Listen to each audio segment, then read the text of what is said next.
अस्सलाम वालेकुम जी, एक दफ़ा फिर आपकी खिदमत में हाजिर हूँ।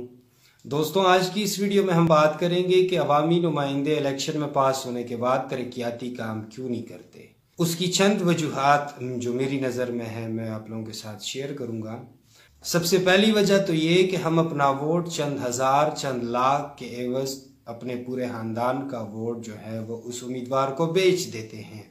या फिर क्लास 4 प्रेशर पंप इस किस्म की छोटी मोटे कामों के एवज हम अपना वोट उसको बेच देते हैं।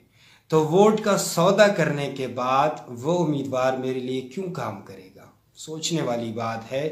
एक दफ़ा आपने उसके साथ सौदा कर लिया तो अब फिर आप किस मुंह से उससे तरक्याती काम मांगेंगे। और मैं तो ये भी कहता हूँ कि इस किस्म के सौदे के बाद आपको कोई हक नहीं पहुँचता कि आप उस उम्मीदवार के ऊपर क्रिटिसिज्म करें। और हम ये करते हैं इलेक्शन के बाद, जब वो तरक्याती काम नहीं करता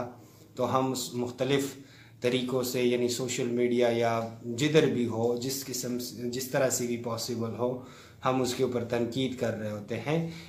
दूसरी सबसे बड़ी वजह यही उम्मीदवार जब हमारे हुजरों में इलेक्शन से पहले आते हैं, इस वक्त हम सब देख रहे हैं इलेक्शन आमदा बल्दियाती इंतखाबात की गहमा गहमी है, हर तरफ उम्मीदवार जो हैं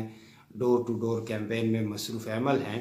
तो ये लोग जब इन दिनों में आपके पास वोट मांगने आते हैं, आप सब ने ये देखा होगा कि एक उम्मीदवार जो है वो सबके ऊपर अपनी तकरीर में सबके ऊपर अपने मुखालिफ तमाम कैंडिडेट को आड़े हाथों लेता है, उसके ऊपर भरपूर तनकीद करता है, लेकिन अपने बारे में कोई नहीं बताता कि मैं क्या कर सकता हूँ, मैं क्या हूँ, मेरा बैकग्राउंड क्या है, मैंने सोसाइटी में मेरा क्या किरदार है, मैंने क्या क्या काम किए हैं और आगे मैं आपके लिए क्या क्या कर सकता हूँ, अपना विजन मेरा क्या है। और बदकिस्मती से हम लोग भी सवाल नहीं करते, बल्कि उनके जो वो धुआंधार तकरीर होती है उसके ऊपर सिर्फ तालियां बजाते हैं और उसके साथ सपोर्ट का ऐलान करते हैं। काम ना करने की एक बड़ी वजह यह भी है कि एक उम्मीदवार वोट खरीदने पर, रैलियां निकालने और जलसों के इनेकाद पर लाखों करोड़ों रुपया लगा लेते हैं, जिसके बाद यानी इलेक्शन में पास होने के बाद वो सारा पैसा उसने रिकवर भी तो करना होता है ना। ऐसे मुफ्त में तो वो नहीं लगाता,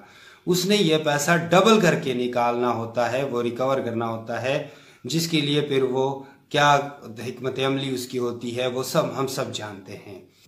लेकिन जब हम एक मखसूस क्राइटेरिया के ऊपर और मेरिट पर वोट देंगे, जांच पड़ताल करके वोट देंगे, हमें पता होगा कि इस हमारे उम्मीदवार का बैकग्राउंड क्या है, उसकी क्वालिफिकेशन क्या है, उसका सोसाइटी में किरदार क्या है। जब हमें ये सारी बातें पता होंगी तो इलेक्शन के बाद हम ये एतमाद कर सकेंगे कि हाँ जी, हमारा उम्मीदवार बिल्कुल हमने मेरिट के ऊपर पास किया है, ये हमारे लिए तरक्याती काम करेगा।